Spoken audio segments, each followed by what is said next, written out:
네, 오늘 말씀을 가지고 새로운 세계가 있다, 새로운 세계가 있다 라는 제목으로 하나님 말씀 전하겠습니다. 한번 따라해 보시겠습니다. 새로운 세계가 있다.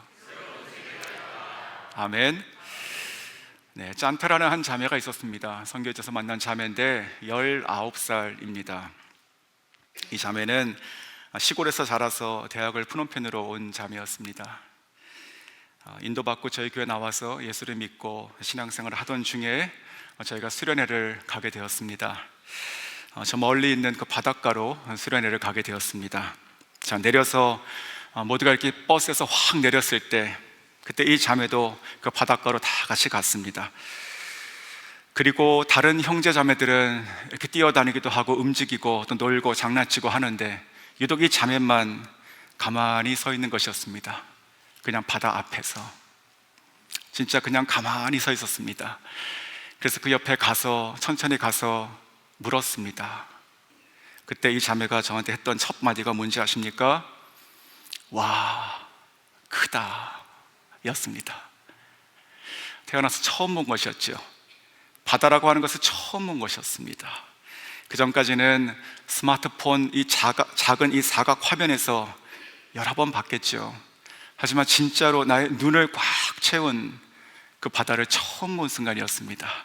이 자매에게는 새로운 세계가 보인 것이죠. 성도님들은 살면서 그렇게 눈이 확 열리는 것 같고 또 새로운 세계를 본 듯한 그런 순간이 있으십니까?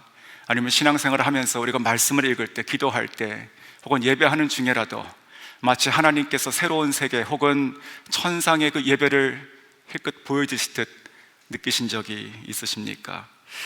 자, 그런 경험이 있는 분도 있고 또 없는 분도 있으실 것입니다. 하지만 그것이 어떤 경험이고 얼만큼 관계없이 하나님께서는 저와 여러분에게 지금도 예배하시고 또 펼쳐주실 새로운 세계가 있는 것을 믿으시길 바랍니다. 그것은 우리가 아는 것을 뛰어넘는 것이고 또 우리가 경험한 것보다도 훨씬 크신 것입니다. 자, 오늘 본문은 예수님께서 물을 포도주로 바꾸신 기적의 내용입니다. 자, 그런데 이 기적이 이 예수님께서 이 땅에서 행하신 첫 번째 기적인 것을 아십니까? 첫 번째 기적. 그리고 지금 이 기적을 행하신 장소가 혼인잔치입니다. 저는 이 두 가지 이 팩트가 우리에게 주는 메시지가 강렬한 메시지가 있다고 생각이 듭니다. 그것은 바로 예수님께서 이 땅에 오신 그 이유가 무엇이냐? 바로 저와 여러분의 삶을 잔치로 그리고 축제로 만드시겠다는 선포이라 생각이 듭니다. 죄인된 우리들의 삶은 축제가 아니라 심판을 받아야 되는 것이지요. 하지만 그러한 우리를 사랑하셔서 이 땅에 오신 예수님께서는 육신으로 오시고 그리고 십자가를 살아내심으로 자, 여러분의 삶의 그 운명의 그 저주의 운명을 생명으로 복으로 바꾸신 줄 믿습니다. 우리에게 잔치의 삶 그리고 축제의 삶으로 만드시겠다는, 즉 죄인으로서는 도저히 감당할 수도 없는, 상상할 수도 없는 새로운 세계를 우리에게 주시겠다 선언하시는 메시지가 바로 오늘 첫 번째 기적의 메시지라고 저는 생각합니다. 오늘 이 자리에 오신 모든 분들을 주님의 이름으로 축복하고 환영합니다. 오늘 하루 동안 많은 일들이 있으셨죠. 그리고 특별히 어려운 상황 가운데 지금 믿음으로 살아가고 계시는 많은 분들 계시지요. 지금 주의 전을 찾아서 예배하시는 분들, 또 함께 찬양하고 힘써 기도하시는 모든 분들, 바로 오늘 이 자리가 하나님의 은혜가 넘치는 자리가 될 수 있기를 소원하고, 또 우리의 힘이 다하는 그것까지가 아니라 하나님께서 우리의 모든 것을 아시는 우리에게 하나님께서 이제 새로운 세계를 보이시고 펼치시겠다는 약속이 들리는 그런 예배가 될 수 있기를 간절히 소원합니다. 자, 새로운 세계가 있다. 세 가지 짧게 나누겠습니다. 첫 번째는 예수가 새로운 세계다. 한번 따라 보시겠습니다. 예수가 새로운 세계다. 아멘. 자, 1절부터 3절 초반부까지입니다. 사흘째 되던 날 갈릴리 가나에 혼례가 있어 예수의 어머니도 거기 계시고 예수와 그 제자들도 혼례의 청함을 받았더니 포도주가 떨어진지라. 자, 가나는 갈릴리 나사렛에서 그 북동쪽으로 약 5마일 정도 떨어진 그 작은 마을입니다. 지금 거기서 혼인잔치가 있고, 그리고 마리아, 예수님의 제자들이 초대받아 갔습니다. 그런데 그 자리에서 지금 문제가 발생했습니다. 바로 포도주가 떨어진 것이지요. 자, 포도주가 떨어졌다는 얘기는 이제 잔치를 계속할 수 없게 된 상황이 된 것입니다. 곧 흥이 깨지고 기쁨도 멈춰지게 되는 상황이 된 것이지요. 자, 이 포도주가 떨어졌다라고 하는 이 글을 보며 저는 이것이 우리에게 말하는 바가 있다고 생각이 들었습니다. 그것은 바로 우리의 인생도, 우리가 살아가는 우리의 인생도요, 우리의 힘으로, 우리의 능력으로, 우리의 노력으로 살아갈 때 어느 순간 한계에 다다르고 고갈된다는 것이지요. 어느 순간에 그 잔치와 기쁨과 그 행복이 멈춰진다는 것입니다. 내가 스스로 만드는 내 인생, 또 세상이 나에게 속삭이고 나에게 주겠다고 하는 그 어떤 것도 다 제한적이고 그리고 끝이 반드시 있다. 저는 이렇게 들렸습니다. 마치 우리가 화려한 쇼를 볼 때 너무나 황홀했는데 끝이 나고 나와서 버스를 타고 집에 갈 때 그때 느끼는 그러한 현실적인 감정, 그런 것들이 세상이 우리에게 주는 마지막의 그 실망이다, 이렇게 생각이 듭니다. 자, 오늘 이 가나의 혼인잔치가 지금 그런 상태입니다. 지금 한참 기뻐하고 즐거운 이 잔치에서 지금 포도주가 똑 떨어지게 되는 것이죠. 자, 그렇다면 오늘 이 가나의 혼인잔치도 여기서 끝이 나게 됩니까? 끝이 나야 할까요? 오늘 마리아를 보니까 그렇지 않게 됩니다. 이것이 기적인 것이죠. 자, 3절에 보시면 이 마리아의 시선을 저희가 봐야 됩니다. 3절, 포도주가 떨어진지라, 그 다음에 예수의 어머니가 예수에게 이르되 저들에게 포도주가 없다 하니. 자, 마리아가 지금 이 순간 지금 무엇을 바라보고 있습니까? 예수를 바라보고 있죠. 이 마리아는요, 포도주가 없다 아마 확인했을 것이에요. 없네, 큰일 났네, 이제 끝이구나, 집에 가야지. 근데 그것이 아니라 그 순간 직감합니다. 이 상황은 주님께 가져가야 되는 상황이구나. 그래서 예수님께 쳐다보게 되는 것이에요. 없는 것, 고갈된 것, 부족한 것, 결핍, 이런 것들을 묵상하고 쳐다보고 묵상하는 것을 멈추고 즉시로 주님께 시선을 돌리고 있습니다. 지금 저들에게 이렇게 얘기하죠.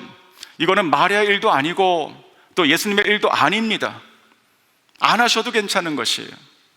하지만 왜 지금 예수님께 이것을 얘기하고 있을까? 자, 예수님께 이 정보를 얘기하는 것입니까? 어떤 책임이 있어요? 그렇지 않죠. 예수님도 이미 알고 계셨습니다. 같이 계시지 않습니까, 지금? 자, 그렇다면 마리아가 왜 포도주가 없다는 말을 주님께 하고 있는가? 저는 그것이 바로 지금 이 상황이 어떤 상황이건, 이것이 무슨 일이 지금 일어났건 간에, 내 눈에 뭐가 보이든지 간에 상관없이 예수님이 답이시다라고 하는 믿음이라고 저는 생각합니다. 예수님이 답이세요. 나는 어떻게 할지, 지금 어떻게 해결할지 모르겠지만 주님은 답이시다. 예수님께는 우리가 할 수 없는 새로운 세계, 새로운 방법이 있으시다.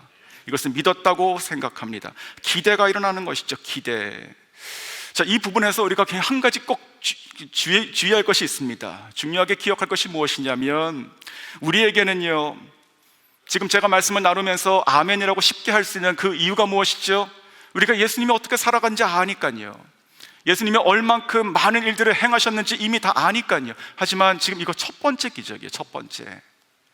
예수님 지금까지 안 그러셨어요. 안 보이셨습니다. 드러내지 않으셨어요.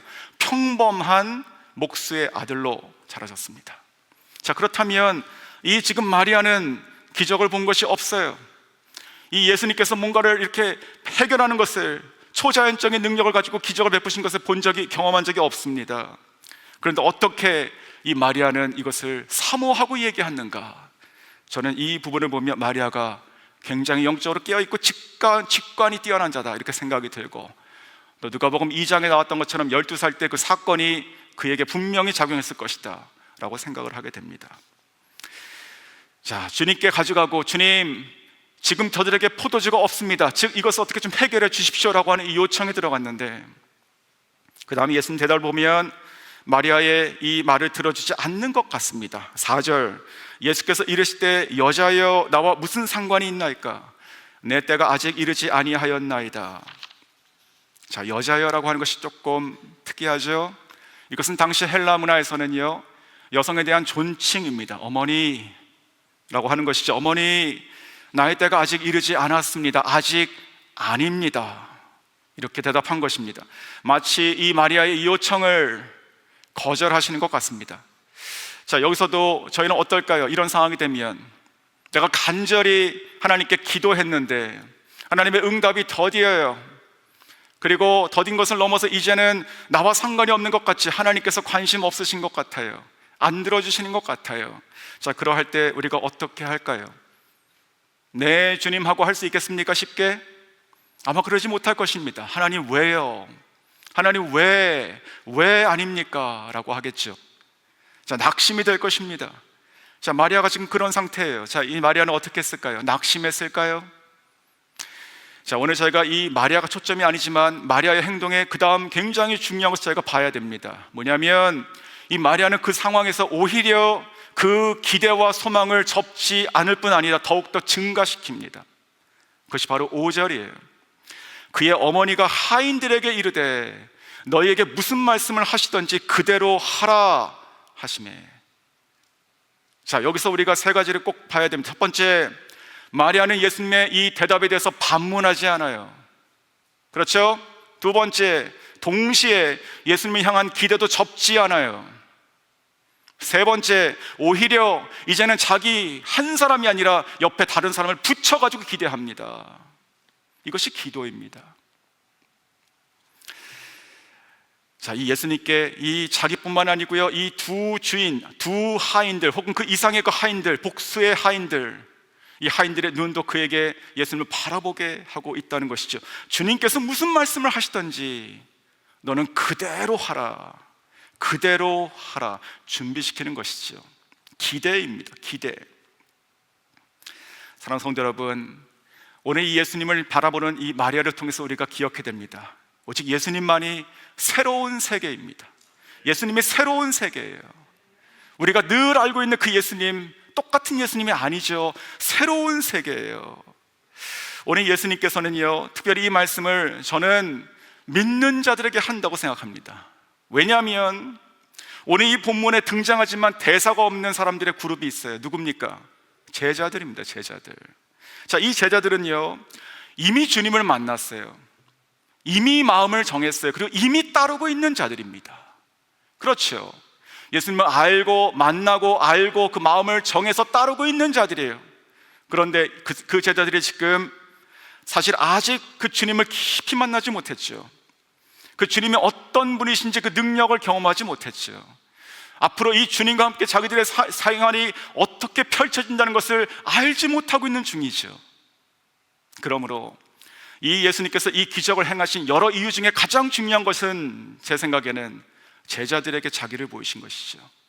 이제 너희들이 나와 함께 시작되는 이 3년의 시간 혹은 그 이후의 그 인생의 시간들이 너희들이 상상하지 못하는 새로운 세계가 될 것이다, 이렇게 지금 말씀하시는 것 같습니다. 그러므로 이 메시지가 우리들에게 동일하게 오늘 주어집니다. 믿는 저희들에게, 하나님을 예배하러 찾아온 저희들에게 하나님께서 이 본문을 통해서 말씀하십니다. 누구야?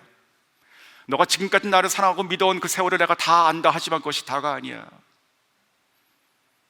상상할 수 없는 새로운 세계가 있다. 하나님은 끝이 없으시다. 우리 예수님은 한이 없으시다. 새로운 세계가 있다. 그것을 사모하라.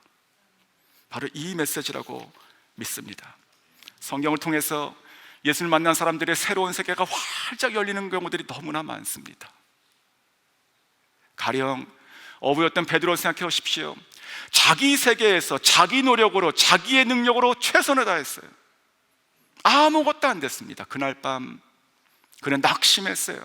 그 다음날 아침에 그 빈 그물을 깁고 있을 때 주님을 만나게 되죠. 그리고 그는 주님의 말씀하신 대로 그물을 던져서 그물이 찢어질 정도로 2배 가득 찬 자기 인생에 한 번도 보지 못했던 인생의 최고의 성공을 맞게 됩니다. 근데 거기서 뭐가 보입니까? 베드로의 눈에 물고기가 아니라 주님이 보이게 되죠. 이 주님이 새로운 세계구나. 그래서 그는 그 모든 것을 놓고 주님을 따르게 됩니다. 새로운 세계를 향한, 자기의 인생에 향한 부르심을 보게 되는 것이죠. 자, 중풍병자 생각해 보십시오. 이들은, 이 사람은 혼자 거동할 수 없어요. 친구들이 겨우 들고 와서 지붕을 뚫고 내리게 됩니다. 그것이 그 사람의 인생이었어요. 한계, 운명, 살아는 있지만 죽은 자처럼 살아나는 그 운명. 그러나 그가 누운 상태로 절망 가운데 예수님을 만나게 되죠. 예수님께서 그에게 뭐라고 하시는지 아십니까? 이렇게 말씀하세요. 일어나 내 상을 가지고 집으로 돌아가라. 아멘. 엄청난 말씀이죠. 걷지 못하는 자예요. 실려왔어요. 근데 주님께서 바로 말씀하세요. 일어나, 너가 누워온 이 상을 너가 이제 가지고 집으로 가라. 새로운 세계입니다. 그는 지금까지 살아왔던 그 세계는 들려다니는 세계였어요. 길이 없으면 그저 위로 뚫고 내려오는 그런 세계였습니다. 그러나 그가 그 말씀에 순종하여 변화되어서 일어나서 자기의 상을 자기가 접어서 옆에 끼고 이제는 새로운 길, 즉 대문으로 나가게 돼요. 새로운 세계죠. 이것이 단순히 치유로 끝나는 것이 아니라는 것이, 이 사람의 인생은 완전히 바뀌었다고 저는 생각해요. 자, 예수님의 이름만 들은 사람도 이렇게 새로운 세계가 열리게 됩니다. 예수님의 이름만 들어도. 사도행전 3장 생각해 보십시오. 성전이 있어요. 으리으리한 화려한 성전. 거기에 이름도 아주 멋진 미문이 있어요. 아주 아름다운 문. 그 앞에 누가 있습니까? 매일 실려와서 구걸하는 자가 있었습니다. 걷지 못하는 자. 베드로가 그를 만납니다. 그리고 그에게 이렇게 얘기합니다. 나사렛 예수 그리스도의 이름으로 일어나 걸으라. 나사렛 예수 그리스도의 이름으로 일어나 걸으라. 아멘. 자, 그 말에 이 자가 순종하게 돼요. 하나님의 이름, 예수 그리스도의 이름을 만난 자가 순종하게 돼요. 그래서 성경을 보면 그의 접혔던 자리가 쫙 뻗히게 됩니다. 다시 일어나요. 자, 그런데 그 다음에 더 중요한 말씀이 사도행전 3장 8절이에요. 서서 걸으며 그들과 함께 성전으로 들어가면서 걷기도 하고 뛰기도 하고 하나님을 찬송하니, 예배가 되는 것이에요. 이 사람의 인생은 새로운 세계가 열렸어요. 뭡니까 그것이? 이제는 단지 구걸하지 않는 인생이 아니에요. 이제는 예배자의 인생이 시작되는 것입니다. 영원히 이 사람의 삶의 호흡이 끝날 때까지 예배자의 인생이 되는 것이에요. 이것이 바로 성경에서 주님을 만난 자, 혹은 그 이름만 부딪히더라도 그의 삶이 완전히 새롭게 되는 역사들이 일어나는 것이죠. 사랑하는 성도 여러분, 저 여러분에게 동일한 새로운 세계가 있음을 믿으시기 바랍니다. 우리가 아무리 신앙생활을 오랫동안 열심히 아주 모범적으로 잘 해왔다 하더라도 상관없어요. 그것이 전부가 아니에요. 그것이 다일 수가 없습니다. 우리는요, 새로운 세계, 정말로 더 깊고 끝이 없는 그 예수 그리스도의 놀라운 세계 안으로 들어가야 되는 것이에요. 요즘 제 자신도 그렇게 기도하게 됩니다. 아주 답답해요. 답답해, 제 자신이. 이거밖에 안 되나? 이 정도 가지고 살겠나? 이런 마음이 아주 매일매일 들어요. 하나님, 이 조그만 이 심장, 이게 얼마나 크겠습니까? 이 조그만 심장에 하나님 아버지의 마음을 좀 담아주십시오. 그렇게 기도하게 됩니다. 하나님, 내가 예수님에 대해서 수백 번, 아마 1000번 이상 설교한 것 같은데 아버지, 예수님 한번 보고 싶습니다. 이런 마음이 듭니다. 주님의 음성을 내가 들어야 되겠습니다. 그래야지만 내가 이제 남은 인생을 정말 후회 없이 주님을 위해서 다 드릴 수 있는 힘이 나오지 않겠습니까? 그런 마음이 듭니다. 사랑하는 성도님은 어떠십니까? 저는 이 마리아가 놀라운 감지가 일어난 것이에요. 아무도 본 적이 없는 주님의 그 능력을 본 것이죠. 그리고 그에게 향하게 되는 것입니다. 지금이구나. 지금 이 자리에서 예수님께서 새로운 세계를 여실 때다. 이렇게 믿었다고 저는 생각이 듭니다. 예수님께서 새로운 세계예요. 만족하지 마시고 주님 안에 날 향하신, 또 공동체를 향하신, 우리 가정과 자녀를 향하신 새로운 세계를 구하시길 바랍니다. 그러할 때 하나님께서 기뻐하시며 열어주실 것을 주의 이름으로 축원합니다. 자, 두 번째, 순종의 시간을 채우라. 한번 따라해 보시겠습니다. 순종의 시간을 채우라. 자, 마리아의 이 간절함이 예수님께서 움직이시게 됩니다. 놀라운 사건이에요. 6절과 7절이요. 거기에 유대인의 정결 예식을 따라 두세 통 드는 돌 항아리 6이 놓였는지라. 예수께서 그들에게 이르시되 항아리에 물을 채우라 하신즉 아귀까지 채우니. 자, 조금 전만 해도, 지금 같은 장소예요. 조금 전만 해도 예수님께서 뭐라고 하셨어요? 내 때가 아직 이르지 않았다고 하셨습니다. 지금 기적을 베풀 때가 아니라고 하셨어요. 근데 지금 기적을 베푸십니다. 저는 이 자체에서 우리에게 주는 굉장히 중요한 메시지가 있다고 생각이 들어요. 역시 기도에 대한 것인데, 이것은 마리아의 사모함이 예수님의 시간표를 당겼구나, 이렇게 생각이 듭니다. 마리아의 간절한 사모함이 예수님의 시간표를 당겼구나. 물론 우리들의 의지가 하나님의 뜻보다 앞서지 못합니다. 우리가 아무리 애써도 하나님의 뜻과 섭리는 그대로 이루어지십니다. 그러므로 우리가 이렇게 정리해야 돼요.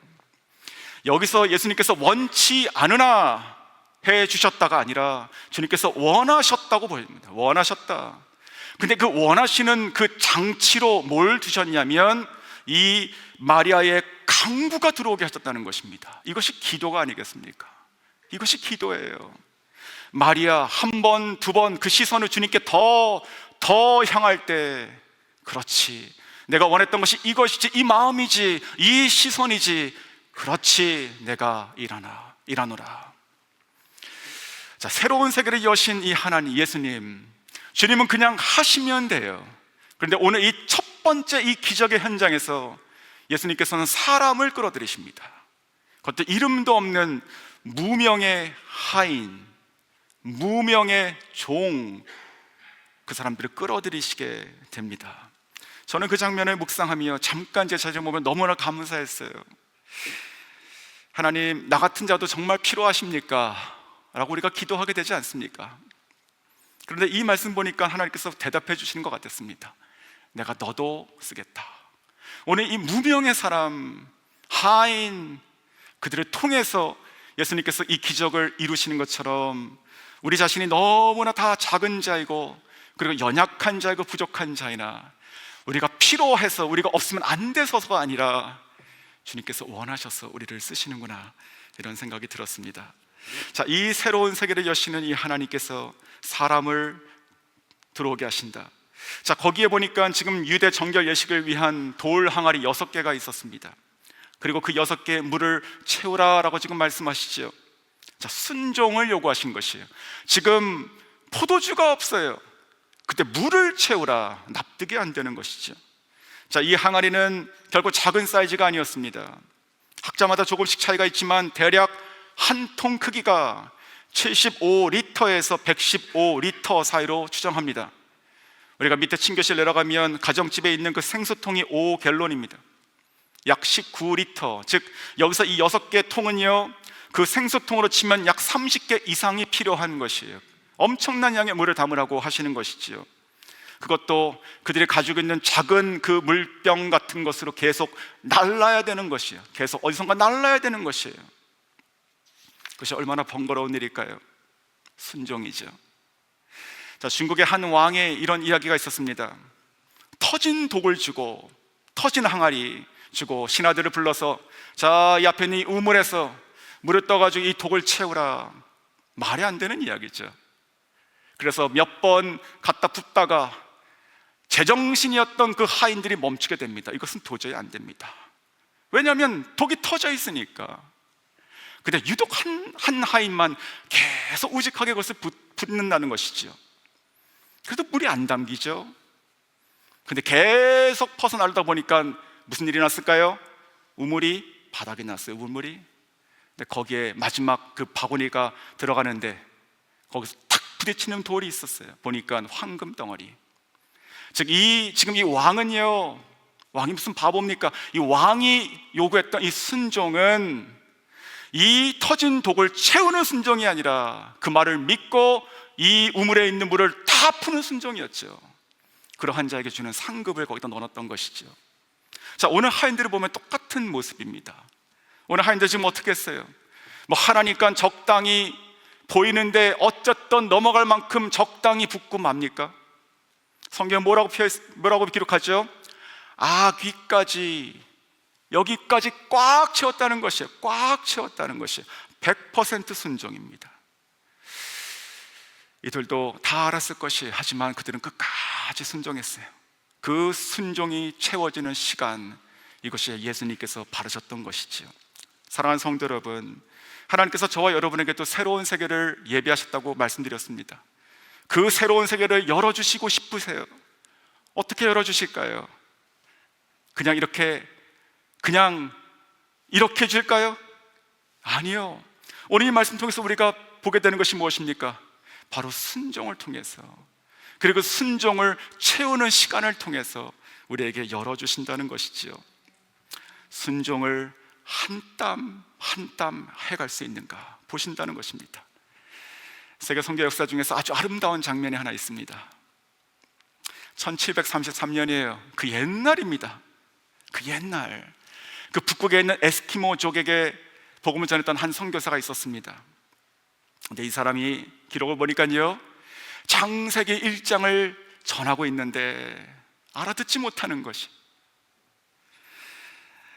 그런데 무려 얼마나 전했는지 아십니까? 그 창세기 1장 한 장을 가지고 5년을 전하게 됩니다. 5년, 1500일 5년을 전하게 돼요. 계속. 한번 상상해 보십시오. 에스키모. 지금 주변에 뭐가 있어요? 없죠. 그냥 얼음이요. 자, 창세기 1장의 내용이 무엇입니까? 하나님께서 태초에 천지를 창조하세요. 그런데 그 천지를 창조하시는데 그 모양이 보니까 저 하늘에는 새들이 가득해요. 뭐 거기까지는 이해가 돼요.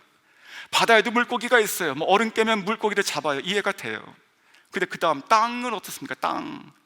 이 땅에는 푸른 초장이 있으며 온갖 아름다운 꽃들이 있고 거기에 온갖 과실나무들이 있어서 열매가 주렁주렁 열린다. 믿어졌겠어요? 믿을 수 있습니까? 자, 그것을 이 선교사가 5년간 전한 거예요. 5년간. 그리고 5년 동안 정말로 그 별이 쏟아지는 아무것도 없는 그곳에서 창세기 1장의 그 창조를 전했더니 5년 만에 첫 번째 회심자가 나왔다 라고 하는 놀라운 아름다운 이야기죠. 자, 그 선교사, 그 5년의 삶이 낭비였나요? 마치 오늘 이 본문과 비슷하지 않습니까? 내가 지금 뭐 하는 거지? 자, 그것을 주님께서 원하신다고요. 주님께서 우리에게 새로운 세계를 활짝 열어주시기를 원하시기 위해서 그 문고리를 주셨는데 그것이 순종이라고요.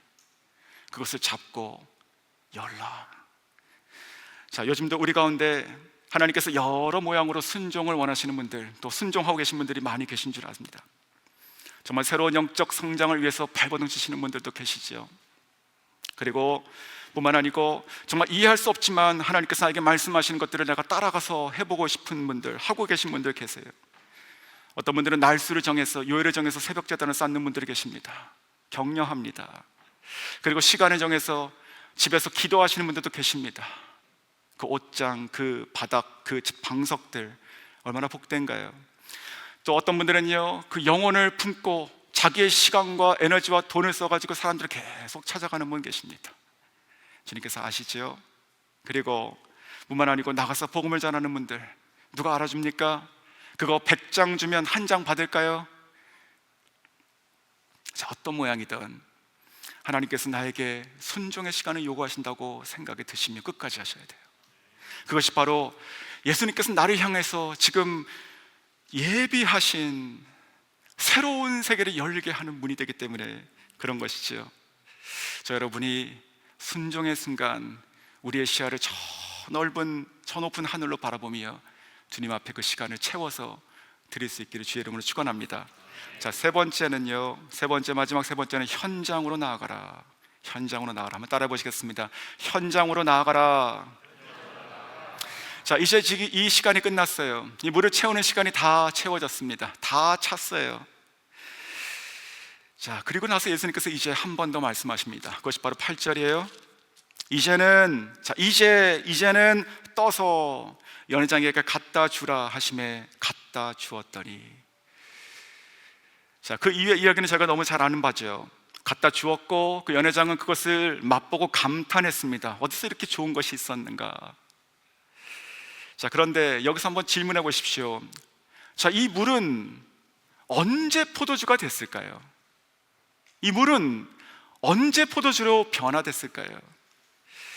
즉, 이 기적이 일어난 그 장소가 어딜까요? 저는 그것이 바로 현장이라 생각합니다.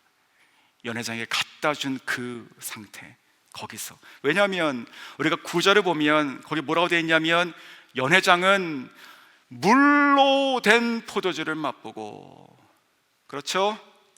물을 가져갔어요. 근데 그것이 먹는 순간 그 직전에 포도주가 되었다라고 볼 수 있는 것이죠. 즉 예수님의 기적은요, 이 새로운 세계는 우리가 순종의 그 마지막 끝에 현장으로 나아가서 일어나게 됩니다. 이것이 우리에게 주는 메시지가 굉장히 중요하다고 생각해요.